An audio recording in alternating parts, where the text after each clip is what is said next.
Mahilig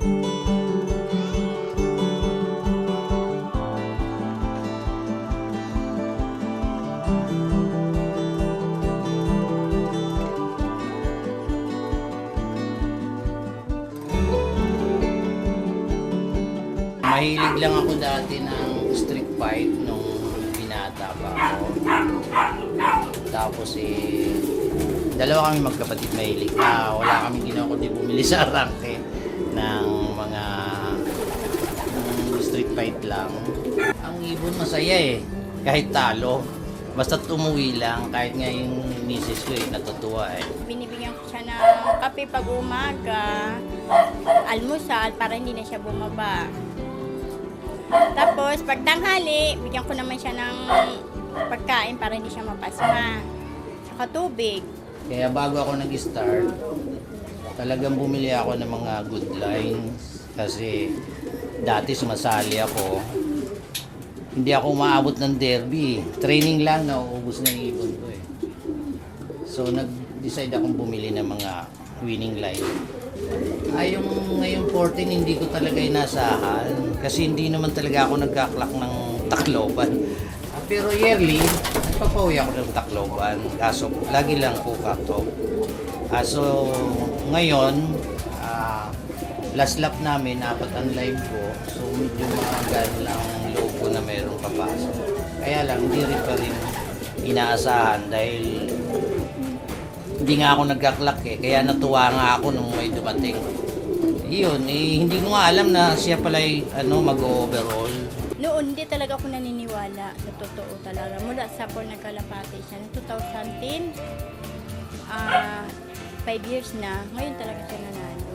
Sa katagal-tagal na, tapos yung kapatid niya, inaano siya. Sabi niya, wala ka naman mapapala dyan sa kalapate, puro ka lang kalapate, yung pamilya mo, gano'n, sabi niya. Ang bloodline kasi ng mga ibon ko, galing ko kay Bong Medalya, tapos Velasco, tapos nag-upgrade ako kay Harsey, PHA member po siya, at saka kay Tomiso. Ito po talaga ang tatay ng ang first overall ko ngayon. Galing po ito kay Tomiso ng PHA. Naglabas agad siya ng first overall South. Ang pinanggalingan nito ay San Francisco Masin.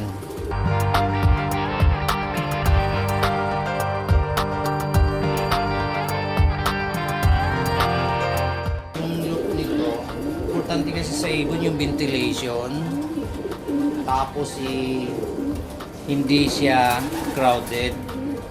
May nagagalawan, mayroong so na-exercise kahit nasa loob ng kulungan.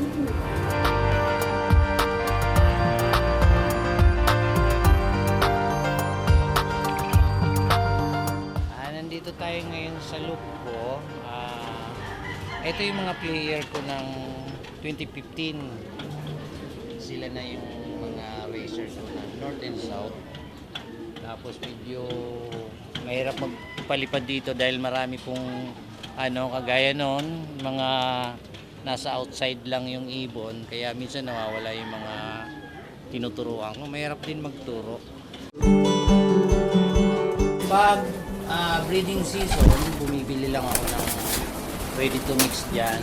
Tapos pag derby race naman, nag-a-adjust po ako ng So iba na kasi yung kinakain ng mga player ng ibon pag dating ng derby. Dito sa baba, pag may breeding siya, ako na lang pinapakain ko siya. Pinapainom ko siya ng tubig. Para hindi siya magutom. Sa taas, hindi na ako nagpapakain kasi mahuhulog daw ako.